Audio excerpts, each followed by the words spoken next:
Professor Ivanilton Frazão, quantos anos, professor? 67. 67 anos. Desses 60... Filho de Timbiras? Filho de Coroatá, mas veio para Timbira bebê. Ô, professor, a gente precisa contextualizar a história de Timbiras. São 101 anos de história de emancipação política. Gostaria de perguntar para o senhor, começando como o senhor como professor, eu acho que é justo perguntar, Timbiras, qual a etimologia dessa palavra? Timbiras tem origem junto a uma tribo de índio. Só que o nome da tribo de índio é Timbira e não Timbiras, que segundo o que foi pesquisado para a monografia de Timbiras, essa tribo indígena Timbira passou por aqui, digamos, alojou alguns dias, meses, ou numa segunda hipótese, a mais verdadeira, residiu aqui nesse município por algum tempo. Muito bem, professor, filho de quem? Raimundo Sébolo Pereira Santos Frazão e Maria das Dores Paiva Frazão. Muito bem, pessoal, agora a gente está aqui no bairro São Sebastião, onde fala-se em princípio de tudo, senhor professor. É verdade essa história de que Timbiras começou por aqui? Na verdade, Timbiras começou lá no povoado Sardinha.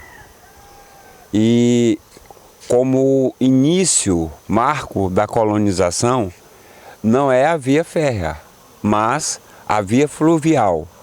Porque a única forma de se chegar em Timbiras ou sair de Timbiras, nos seus primeiros momentos de vida, era o barco a vapor.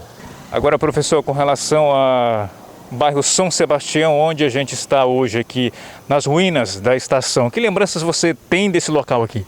Bem, aí quando foi construída a Rede Ferroviária Federal Sociedade Anônima, Refesa, como era chamada anteriormente, que ligava São Luís a Timon, e Timbiras teve a graça de ser agraciado por aqui passar, aí melhorou muito. Melhorou porque a gente tinha como chegar à capital Teresina e tinha como chegar à capital São Luís e as cidades que ficavam à margem dessa Refesa, dessa rede ferroviária, via trem. Professor, hoje a gente se encontra no local onde funcionava a estação. Aqui por aqui ruínas, né? Deixou de existir o prédio, onde o trem parava. Que lembranças você tem desse local quando ainda funcionava? Muitas, muitas. Por muito tempo, como disse em uma música o cantor Robson Alvim, o bairro São Sebastião, via essa estação e essa rede ferroviária, era a via de acesso a Timbiras. Ele canta lá no samba, na música que ele compôs, via de acesso à minha terra natal. Exatamente. Só se chegava a Timbiras e só se saía de Timbiras por um bom tempo via trem. Agora então o cargueiro funcionava como transporte de pessoas também? Não, o cargueiro trazia e levava mercadorias. Trazia mercadoria para abastecer o comércio local e levava produtos agrícolas para revenda em centros comerciais maiores que Timbiras. Havia o trem de passageiros. Esse trem exclusivamente de passageiros é que conduziam as pessoas e também conduziam cargas em menor proporção. Agora, com relação à estação em si, o prédio, o que exatamente funcionava o prédio? Para que servia?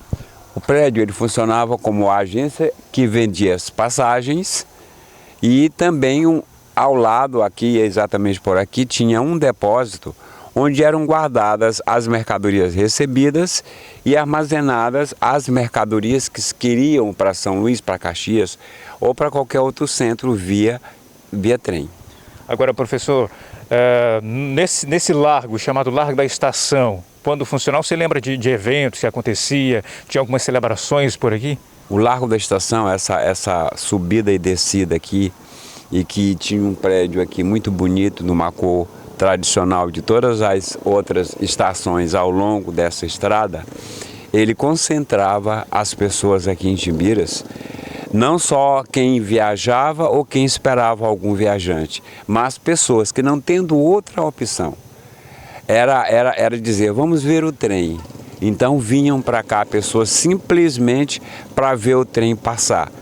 E também trazia uma outra contribuição muito grande, porque na época vendiam-se frutas, vendiam-se água, vendiam-se comida, vendiam-se muitas coisas aqui, bolo, café. Então era também uma fonte econômica para as pessoas que residiam aqui à margem, próximo à estação, e até para pessoas que residiam mais longe. E era um centro de diversão para as pessoas que saíam do bairro, do outro lado da cidade, para cá, como disse anteriormente, só para ver o trem passar. Agora, professor, é lamentável que, infelizmente, esse local, como o senhor relatava, né, em memórias de como funcionava, o propósito da estação, que era local de lazer também para as pessoas, não exista mais. Isso é lamentável, muito lamentável. E eu quero bem aqui dizer que não foi por falta de trabalhos. Quando eu presidi a Fundação Municipal de Cultura, na administração do prefeito Nonato Pessoa, eu procurei a Kátia Bogéia, que na época era presidente do IFAM, no Maranhão, para que ela fizesse a doação desse prédio para a prefeitura. Coisa que já tinha acontecido em Caxias, coisa que estava prestes a acontecer e depois aconteceu em Codó. Então nós pedimos para que ela fizesse a doação e ela ainda estava de pé. Tinha algumas depredações, mas eram poucas.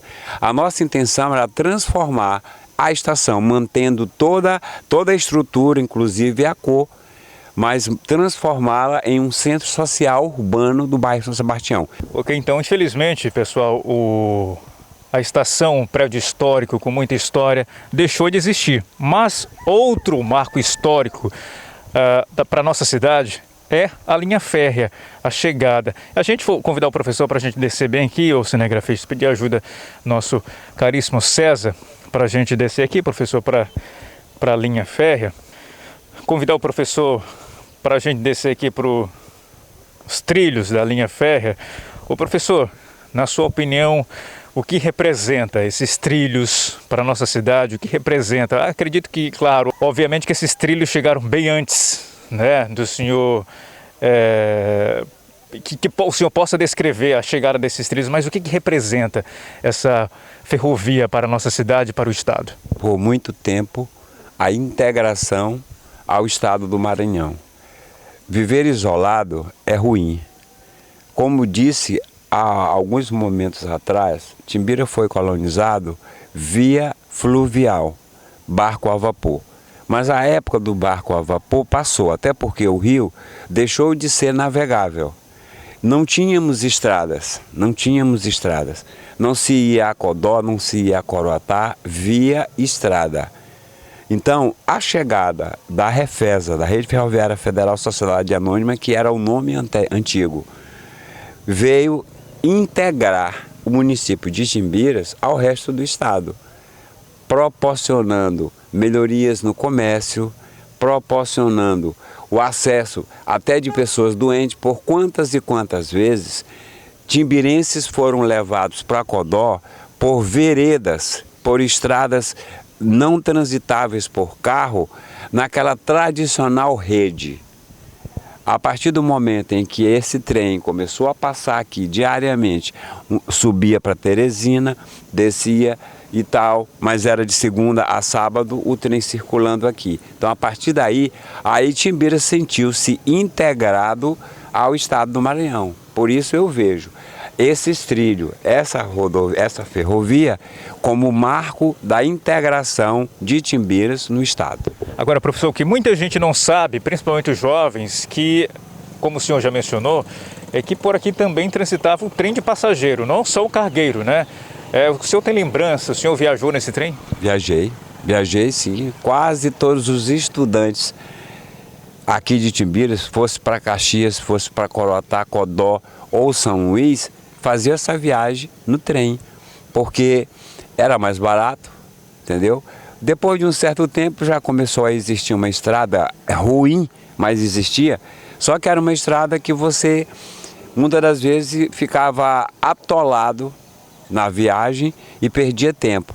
O trem nos conduzia para Codó. Quantas e quantas vezes a pessoa ia passar fim de semana em Codó indo de trem. Em Corotá a mesma coisa. Jogos de futebol eram marcados e os times que jogavam, bem como o time daqui que saía para jogar, usavam o trem. Então era uma diversão, era muito bom. O trem não era um trem luxuoso tipo o trem de Carajás hoje, mas existia a primeira e a segunda classe, sendo que a primeira classe tinha umas poltronas bem mais macia e a segunda classe tinha umas poltronas de pau mesmo, tipo um banco de praça, e que, de certa forma, em razão de tanto baculejo que o trem fazia, maltratava o passageiro, mas era bem confortável, bem bom viajar, bem legal.